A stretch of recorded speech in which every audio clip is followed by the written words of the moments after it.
Hi, welcome to Car Mechanical. In this video I'm going to show you how to replace the pollen filter in your Honda Fit or Jazz. So the filter is located inside the glove box. We open that up and we'll pull out this panel here, which is just on a pop clip. Right, so just inside is our panel filter, and you just undo the tabs each side and pull it out. I'm doing this with one hand because I'm filming, but just literally two of them and it's going to pop out.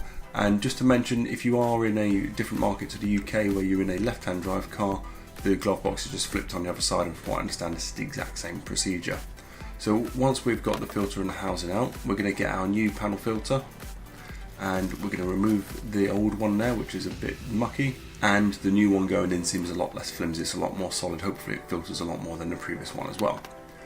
So once that's done, we're going to pop it back in. This will take 2 seconds, so just line it up, push it straight in, it will clip into place. Once we've done that, we're going to put the panel back in place that we took out, and these are on like a pop fit-in, so you're just going to push or tap that into place until it finds home, and that's the job done. Okay, I hope this has been helpful for you. If you'd like to see more videos like this, please subscribe, but more than anything, thank you for watching.